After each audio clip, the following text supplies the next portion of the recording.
Hi everyone. आज के editorial में हम डिस्कस करेंगे कि आखिरकार सेंटर और स्टेट का क्या मुद्दा चल रहा है, उनके बीच में क्या संबंध है। क्योंकि हाल ही के दिनों में आपने देखा होगा कि कैसे सेंटर और स्टेट सरकारें हैं, जो सेंट्रल की गवर्नमेंट और स्टेट गवर्नमेंट, उनके बीच किसी न किसी चीज़ों को लेकर तनाव बना रहता है। जैसे आप पश्चिम बंगाल के जो गवर्नर हो गए जगदीप धनखड़, उनका जो ट्विटर अकाउंट बैन कर दिया था किसने, वहाँ की तत्कालीन मुख्यमंत्री ममता बनर्जी ने। फिर बात करें अगर हम महाराष्ट्र की, तो महाराष्ट्र की जो तत्कालीन गवर्नर हैं, उन्होंने उनका भी जो तत्कालीन गवर्नमेंट है महाराष्ट्र की, उनके साथ तनाव चल रहा है।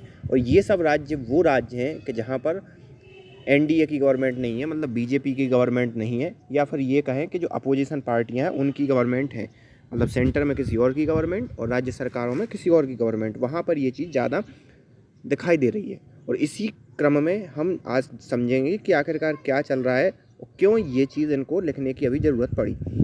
तो स्टार्ट करते हैं।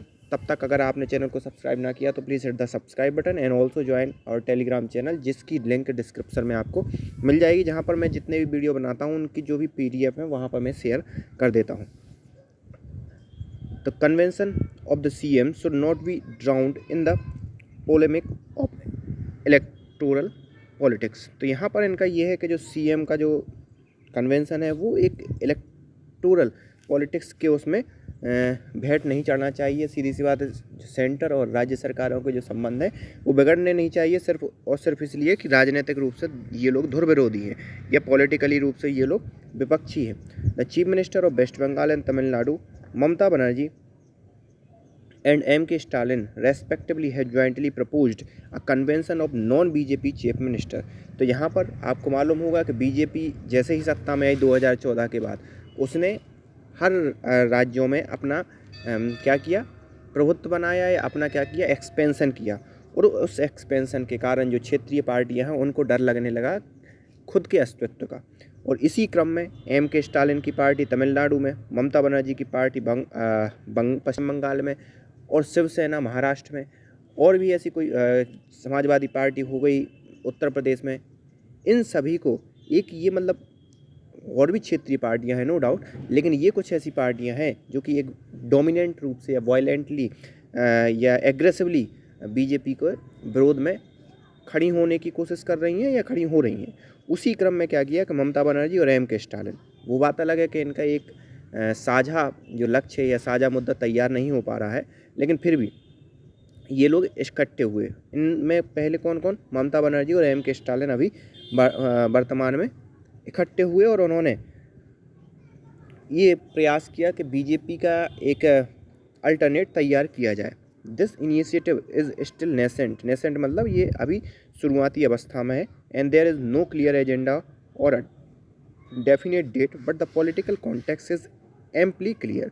तो यहाँ पर ये दोनों जुड़ तो गई हैं, ठीक है, लेकिन यहाँ पर ये शुरुआती स्टेज में है। इनका कोई ना तो पॉलिटिकल एजेंडा है कि किस चीज़ पर कॉमन चीज़ हम रखेंगे, क्योंकि आप जानते हो कि क्षेत्रीय पार्टियाँ हैं, उनके अपने अपने अलग एजेंडा रहते हैं, तो इनके पास अभी कॉमन एजेंडा नहीं है। लेकिन एक बात क्लियर है कि ये पॉलिटिकल कॉन्टेक्स्ट में इकट्ठी हो रही हैं। और किसके विरोध में इकट्ठी हो रही हैं, बीजेपी के विरोध में इकट्ठी हो रही हैं। तो relation between the central and the state ruled by the opposition party are strained due to the various factors raising from the question related to GST, partisan behavior of the central agencies, the central's move to give itself absolute power and the transfer of IAS, IPS and IFS officers and the overbearing attitude of the several governor। तो यहाँ पर आपको देखने को मिला होगा, हमने इस एडिटोरियल सीरीज में ये चीज़ें सब डिस्कस कर चुके हैं। अगर आप पहले से फॉलो कर रहे हो तो नहीं, तो अगर नहीं कर रहे हो तो मैं बता देता हूँ। सबसे पहले एक GST का मुद्दा था कि GST जब से लागू हुआ तो आपको मालूम होगा कि सबसे पहले केंद्र सरकार पूरा टैक्स कलेक्ट करती है, फिर वो राज्य सरकारों को देती है उसका हिस्सा। लेकिन 2017 में ये चीज़ तय की गई कि अभी तुरंत अगर GST लागू कर दिया जाए तो राज्य सरकारों को जो नुकसान होगा उसका क्या। तो केंद्र सरकार ने कहा है कि जो भी आपको नुकसान होगा उसको हम अगले 5 सालों तक आपको एक कंपनसेशन के रूप में कुछ फंड दे दिया करेंगे। तो फिर कोविड आ गया और कोविड के कारण नो डाउट राज्य सरकारों को भी नुकसान हुआ और केंद्र सरकारों को भी नुकसान हुआ। तो फिर वो जो कंपनसेशन देने की बात कही थी सेंट्रल गवर्नमेंट ने वो कंपनसेशन नहीं दिया। तो नहीं दिया तो उससे क्या हुआ कि स्टेट गवर्नमेंट है उन पर क्या हुआ, फाइनेंशियल स्ट्रेस पड़ा। तो ये एक मुद्दा है जिसके कारण स्टेट जो विपक्षी अपोजिशन पार्टी जहाँ पर रूल कर रही है वो स्टेट मुखर हुए इन चीज़ों को लेकर, नो डाउट। क्योंकि जहाँ पर बीजेपी के, जिन राज्यों में बीजेपी की सरकार है वो तो ज़्यादा उतना बोलेंगे नहीं। मान लो स्ट्रेस हैवी या अगर फाइनेंशियल क्राइसिस चल भी रही है उन राज्यों में तो वो उतना बोलेंगे नहीं, लेकिन फिर भी इन विपक्षी पार्टियों ने बोला। तो एक तो ये मुद्दा हो गया। फिर दूसरा है कि partition behaviour of central agency. Partial मतलब एक प्रकार से सेंट्रल एजेंसी को जो दोष देते हैं कि भाई सेंट्रल एजेंसी सेंट्रल गवर्नमेंट के पक्ष में काम कर रही है, जैसे ईडी हो गई, सीबीआई हो गई, ये सब चीज़। दूसरा है एब्सोल्यूट पावर। अभी आपने हाल ही में सुना होगा कि क्या हुआ कि केंद्र सरकार के पास अधिकारियों की कमी पड़ गई। जब अधिकारियों की कमी पड़ गई तो जब आईएएस और आईपीएस लोग जब भी सर्विस ज्वाइन करते हैं तो उनको कैडर मिलते हैं। कैडर के में उनको राज्य सरकारों के कैडर मिलते हैं, मतलब वो राज्य सरकारों के अधीन काम करते हैं। लेकिन जो केंद्र सरकार की मिनिस्ट्री है वहाँ पर भी कुछ अधिकारी होते हैं। तो वहाँ पर जो अधिकारी होते हैं वो कहाँ से आते हैं, वो भेजती है राज्य सरकारें। पहले राज्य सरकारें क्या हुई, जैसे कोई बंदे ने यूपीएससी क्वालिफाई की, यूपीएससी क्वालिफाई करने के बाद फिर वो कहाँ जाएगा, राज्य सरकारों के पास अपनी सेवा देगा। फिर वहाँ पर जब एक्सपीरियंस हो जाएगा उसे कुछ सालों का, तो फिर केंद्र सरकार उसे बुलाती है। अब केंद्र सरकार का एक रूल है कि वो क्या करती है कि सभी राज्य सरकारों से कहती है कि भैया हमें इतने इतने ऑफिसर की ज़रूरत है। मान लो बोल देती, एक राज्य से बोल देगी 25 ऑफिसर की, दूसरे राज्य से बोल देगी 26 ऑफिसर की, ऐसे बोल देती है कि भैया हमें इतने ऑफिसर की ज़रूरत है, आप भेजो। फिर राज्य सरकार क्या करती है, राज्य सरकार ऑफिसर से पूछती है कि क्यों भैया आपको जाना है क्या सेंट्रल में काम करने। तो कुछ उसमें अधिकारी होते हैं जो बोलते हैं हाँ हमें जाना है, और कुछ अधिकारी बोलते हैं कि हाँ हमें नहीं जाना है। ठीक है, तो ये चीज़ होती है। जो बोलते हैं कि जाना है तो वो मतलब पहुंचा देते हैं। लेकिन अभी हाल ही में क्या हुआ कि केंद्र सरकार ने बोला राज्य सरकारों को कि भाई आप हमें अधिकारी भेजो, लेकिन पश्चिम बंगाल या जो भी अपोजिशन पार्टी वाले राज्य थे उन्होंने, पश्चिम बंगाल हो गया, राजस्थान हो गया, उन्होंने बहुत कम अधिकारी भेजे, और जिसके कारण सेंट्रल गवर्नमेंट के पास अधिकारियों की कमी हुई और उससे सेंट्रल गवर्नमेंट के जो काम पर असर हुआ। तो सेंट्रल गवर्नमेंट ने एक ड्राफ्ट बिल लाया जिसकी 25 जनवरी तक मांगें मानी गई थी कि भाई राज्य सरकारों को अगर कोई दिक्कत हो तो आप उसमें संशोधन करने के लिए हमें अनुमति दे दें, या हमें एक प्रोफार्मा दें कि आपको कहाँ कहाँ दिक्कत है। उस ड्राफ्ट में क्या था, एक कानून का ड्राफ्ट लाई थी केंद्र सरकार। उस कानून के ड्राफ्ट में था क्या, उस कानून के ड्राफ्ट में ये था कि सेंट्रल जब चाहे जिस अधिकारी को बुला सकती है और सेंट्रल जब चाहे जिस अधिकारी को ट्रांसफ़र करती है, भले ही चाहे वो किसी भी स्टेट कैडर में काम कर रहा हो। तो ये एक प्रमुख मुद्दा था। तो राज्य सरकारों का ये था कि भाई उनकी पावर को कम किया जा रहा है। तो ये पूरी की पूरी चीज़ें थी। फिर एक और तीसरा मुद्दा आ जाता है कि over bearing attitude of the several governor. आपको मालूम होगा कि भगत सिंह कोश्यारी ने स्पीकर के चुनाव में रोड़ा लगा दिया था महाराष्ट्र के अंदर। तमिलनाडु के अंदर जो RN रवि गवर्नर हैं, उन्होंने नीट पर एक रेजोल्यूशन लाई थी, वहाँ की वर्तमान गवर्नमेंट M.K. स्टालिन की गवर्नमेंट तमिलनाडु में। और उसमें ये कहा गया था कि नीट से जो एडमिशन होते हैं मेडिकल में, उसमें तमिलनाडु क्या करता है, कुछ सीटें केंद्र सरकार को दे देता है, और जो केंद्र सरकार को देता है उसमें क्या होता है, पूरे देश के बच्चे फाइट करते हैं। तो तमिलनाडु गवर्नमेंट का ये मुद्दा था कि भैया जो तमिलनाडु की सीटें हैं वो तमिलनाडु के छात्रों को ही हो, पूरे के पूरे देश के लिए ना हो, जिससे तमिलनाडु के ज़्यादा से ज़्यादा छात्र क्या हो, एडमिशन ले सकें। तो ये भी एक मुद्दा था, तो उसका बिल पास करवाया। लेकिन वहाँ के जो तत्कालीन गवर्नर हैं RN रवि, उन्होंने उस बिल को पास ही नहीं होने दिया, आगे ही नहीं बढ़ाया। तो ये कुछ ऐसे मुद्दे हैं जो मतलब जो अपोजिशन रूल्ड स्टेट हैं वहाँ पर ये प्रमुख बने हुए हैं। तो यही पूरी की पूरी चीज़ें हैं कि इन सभी कारणों से एक तनाव बना हुआ है राज्य सरकार और केंद्र सरकारों के बीच। The relation among state are also fraying in many instance even as the central's moral authority to be neutral arbitrator is the law. और ये चीज़ कई बार आपको देखने को मिल गई होगी, भले ही चाहे एक न्यूट्रल आर्बिट्रेटर मतलब बीच बचाव करने वाला मौजूद भी है, लेकिन एक अथॉरिटी इस प्रकार की मौजूद भी है, लेकिन फिर भी ये चीज़ आपको देखने को मिली। The tendency to mobilise political support in one state by bearing the other state through not new seems to have acquired an additional edge with the BJP drawing its support from the northern and western region। तो यहाँ पर ये जो चीज़ें हैं कि भाई जो mobilise political support one state वह बिटरिंग, मतलब ये ऐसा बात नहीं है कि नई बात है। कांग्रेस की गवर्नमेंट में भी कांग्रेस क्या करती थी कि जहाँ उसकी सरकारें होती थी जिन जिन राज्यों में, उसको ज़्यादा सपोर्ट देती थी। और यही काम क्या हुआ कि बीजेपी की जो, मतलब अब बीजेपी की सरकार है, और बीजेपी की सरकार में क्या हुआ कि ये आरोप लग रहा है कि बीजेपी जो नॉर्थर्न और वेस्टर्न रीजन है उनको ज़्यादा सपोर्ट दे रही है बजाय इसके साउथर्न स्टेट को। तो ये इनका प्रमुख मुद्दा है। अब ये सही बात पूर्णतः है नहीं, क्योंकि साउथ में कर्नाटक में भी तो बीजेपी की सरकार है, तो ये अलग मुद्दा है। लेकिन फिर भी जो राइटर ये बोल रहे हैं कि भाई साउथ वाले जो स्टेट हैं उनको कम, क्योंकि ज़्यादातर जो अपोजिशन की सरकारें हैं वो साउथ में ही हैं। नॉर्थ में पश्चिम बंगाल, नॉर्थ में ज़्यादातर किसकी है, बीजेपी की ही सरकार है। A communal angle is occasionally added as Uttar Pradesh CM Yogi Adityanath did last week in the branding West Bengal, Kerala, Kashmir, apparently for high level of political power enjoyed by the Muslim there। तो यहाँ पर अभी चुनाव हो रहे हैं यूपी में, आपको मालूम होगा, तो वहाँ पर बयानबाजी चल रही है, और उसी बयानबाजी के दरमियान वहाँ के जो तत्कालीन वर्तमान मुख्यमंत्री हैं सीएम योगी आदित्यनाथ, उन्होंने कहा कि वेस्ट बंगाल और केरला और कश्मीर में इस प्रकार की गवर्नमेंट है जो मुस्लिम्स का तुष्टीकरण करती है और कहीं ना कहीं उनके फेवर में चीज़ों को या पॉलिसियों को बनाती है, और जो हिंदू लोग हैं उनको नज़रअंदाज करती है या दूसरे धर्म के लोगों को नज़रअंदाज करती है।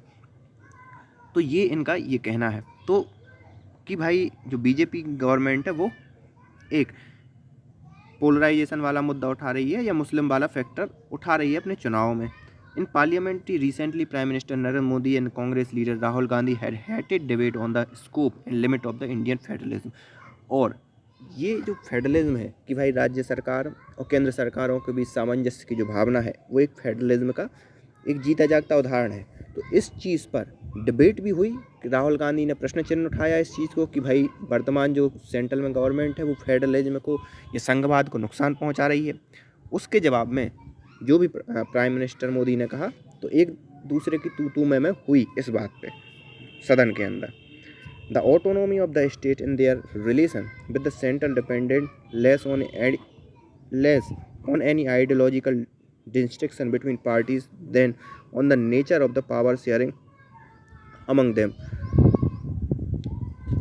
तो यहाँ पर एक कहना ये है कि जो भी ऑटोनॉमी है राज्य सरकारों की वो डिपेंड इस बात पे होती है, मतलब आइडियोलॉजिकल नहीं होती कि आइडियोलॉजिकल डिस्ट्रिक्शन है तो आप उस राज्य की ऑटोनॉमी को आगे कर दो या पीछे कर दो या उस राज्य की ऑटोनॉमी को आप नुकसान पहुंचाओ, बल्कि इस बात पे होती है कि पावर शेयरिंग किस मतलब पार्टीज़ के बीच कैसा पावर शेयरिंग होगा। तो इनका ये कहना है कि भाई आइडियोलॉजिकली आप ये ना देखो, अब ये बहुत गहरी बात बोल रहे हैं, मुझे नहीं कहना चाहिए, ये आप समझो, सिर्फ इतना ही समझो कि भाई पावर शेयरिंग को लेकर चीज़ें होनी चाहिए, ना है कि आइडियोलॉजी को आधार बनाकर केंद्र सरकार और राज्य सरकारों के बीच सामंजस्य स्थापित किया जाए।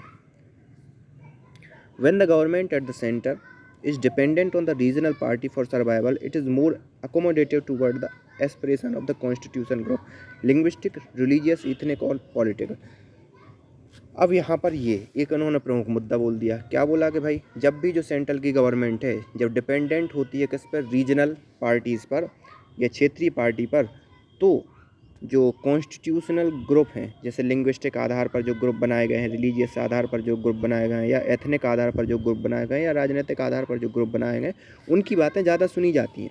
ठीक है, उनकी जो इच्छाएं हैं उनको ज़्यादा महत्व दिया जाता है। मतलब इनका राइटर का कहना है कि अभी वर्तमान में चूँकि बीजेपी क्या है फुल फ्लैश मेजॉरिटी के साथ सत्ता में है केंद्र में भी, और जिन जिन राज्यों में है वहाँ पर भी फुल फ्लैश मेजॉरिटी के साथ ही है, किसी भी पॉलिटिकल क्षेत्रीय पार्टी के सहायता से नहीं है। तो इनका कहना है कि इस कारण कुछ चीज़ें नज़रअंदाज हो रही हैं क्षेत्रीय लोगों की। The 2014 victory of the BJP brought an end to the coalition of era had lasted 25 year. और जैसे ही 2014 आया, 2014 में जैसे ही बीजेपी ने फुल फ्लैश मेजॉरिटी के साथ चुनाव जीता, तो उसने 25 साल से चले आ रहे कोएलिशन गवर्नमेंट का पूरा जो तामझाम वो तोड़ दिया, पूरा मायाजाल तोड़ दिया। The current upheaval among the parties in the power stage is related to larger question debate in parliament but there are individual factor too. तो यहाँ पर जो करंट डिबेट हो रही है पार्टीज़ की पावर को लेकर कि भाई पार्टी की पावर स्टेट में क्या है, कैसी रहेगी, ये सब चीज़, वो तो ठीक है कि पार्लियामेंट में किस टाइप की उनका वजूद रहेगा नहीं रहेगा, अस्तित्व को लेकर वो तो ठीक है, लेकिन इंडिविजुअल फैक्टर भी हैं। क्षेत्रीय पार्टियों के अपने जो इंडिविजुअल कारक हैं वो भी काम कर रहे हैं। अगर हम तेलंगाना की बात करें, the TRS is anxious about the BJP push to expand Telangana. Telangana में जो TRS गवर्नमेंट है वो डरी हुई है कि भाई जैसे आपने देखा होगा कि तेलंगाना की अभी जो नगर निकाय के चुनाव हुए थे उसमें बीजेपी ने कितना शानदार प्रदर्शन किया, कहाँ 2 सीटों पर थी और जहाँ तक मुझे याद है वो 103 के करीब सीटें वहाँ पर उसने जीती। मैं कंफर्म नहीं हूँ लेकिन फिर भी वहाँ पर उसने अच्छा काम किया। तो वहाँ तेलंगाना में बीजेपी के पांव जम रहे हैं। The DMK is anxious to protect it social justice political form of the centre unilateralism. तो यहाँ पर जो DMK है, द्रविड़ मुनेत्र कड़गम, तमिलनाडु की पार्टी, तो वो भी इस प्रकार से सेंट्रल गवर्नमेंट के जो यूनिलेटरलिज्म है उसके साथ लड़ रही है। The TMC through it's emerged victorious over the BJP last year assembly election West Bengal still has a score to settle। तो यहाँ पर जो TMC है पश्चिम बंगाल की पार्टी, तो वो भी नो डाउट उसने अपनी सरकार तो बना ली, लेकिन फिर भी आपने देखा होगा कि वहाँ पर बीजेपी ने बहुत अच्छी सीटें जीती हैं कंपैरेटिवली। पहले के जो पास्ट में जो कुछ हुआ उसके कंपैरेटिवली देखा जाए तो बहुत अच्छा काम किया बीजेपी ने, या बहुत अच्छा परफॉर्मेंस दिया है। Shiv Sena in Maharashtra determined to protect from the former ally persistent encroachment attempt. और शिवसेना अगर महाराष्ट्र में देखा जाए तो शिवसेना भी बीजेपी के तूफान को रोकने की कोशिश कर रही है, क्योंकि अगर बीजेपी वहाँ पर बढ़ती है तो शिवसेना वहाँ पर क्या हो जाएगी, अपने आप गायब हो जाएगी। क्षेत्रीय पार्टी क्या, वो नगरीय पार्टी भी ना रह के एक कॉलोनी वाली पार्टी बन जाएगी। इतना आसान नहीं होगा, लेकिन फिर भी क्योंकि दोनों का मुद्दा एक है और उन मुद्दे में, या दोनों का कोर वोटर एक है और उन दोनों के कोर वोटर में अभी जो कोर वोटर है वो बीजेपी के साथ है ज़्यादातर। For individual factors of power politics, some CM and state party could be less enthusiastic than TMC, DMK, TRS in Shiv Sena confronting the BJP and the center। तो यहाँ पर जैसे TMC, DMK, TRS और शिवसेना जिस प्रकार से एग्रेसिवली बीजेपी का विरोध कर रही हैं, तो हो सकता है दूसरी जो क्षेत्रीय पार्टियाँ हैं वो उतना ज़्यादा विरोध इसलिए नहीं कर रही हैं क्योंकि कहीं ना कहीं उनकी भी जो एस्पिरेशन, उनकी जो इच्छाएँ हैं कि उनकी पार्टी जो बढ़े, तो वो उनकी जो इच्छाएँ हैं वो उनके लिए एकदम कोएलिशन ना करने के लिए मजबूर कर रही हैं। क्योंकि अगर उन्होंने कोएलिशन किया बीजेपी के अगेंस्ट, तो नो डाउट ऐसा तो है नहीं कि सभी पार्टियों के प्रधानमंत्री 10-10 प्रधानमंत्री हो गए, ऐसा तो होगा नहीं कि 5 पार्टियों के 5 प्रधानमंत्री बन जाए एक देश के। तो किसी एक ही पार्टी का प्रधानमंत्री बनेगा, और जब किसी एक ही पार्टी का प्रधानमंत्री बनेगा तो नो डाउट उस पार्टी का डोमिनेंस हो जाएगा पूरे के पूरे सेंट्रल में। तो इन चीज़ों से भी डर रही हैं क्षेत्रीय पार्टियाँ। लेकिन बीजेपी का केस क्या है, बीजेपी की फुल फ्लैश मेजॉरिटी है हर जगह और एक संगठनात्मक पार्टी है, तो उसे कोई ऐसी दिक्कत नहीं है क्योंकि वो एक ही पार्टी सब जगह है। Andhra Pradesh CM and YSR CP leader Jagan Mohan Reddy and Orissa CM BJD Naveen Patnaik might consider it prudent to protect their respective turf and tactic acquiescence with BJP. लेकिन दो पार्टी, जैसे उड़ीसा में अगर बात करें तो नवीन पटनायक जी की पार्टी BJT और YSR जगन मोहन रेड्डी की पार्टी आंध्र प्रदेश में, इन दोनों को कोई ऐसी दिक्कत नहीं है। ये बस ऐसी टैक्टिक यूज़ कर रही हैं कि यहाँ पे बीजेपी को अपने पैर जमाने में बड़ी दिक्कत हो रही है।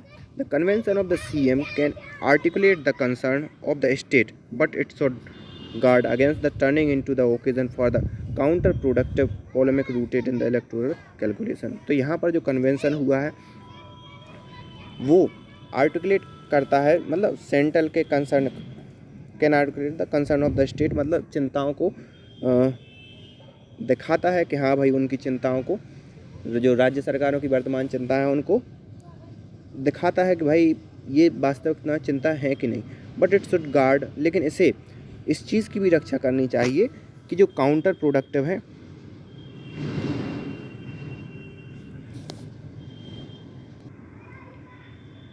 तो काउंटर प्रोडक्टिव जो भी इलेक्टोरल कैलकुलेशन है उन सब चीज़ों को भी ध्यान रखना चाहिए, ऐसा ना हो कि इस चीज़ में आप ये चीज़ भूल जाओ।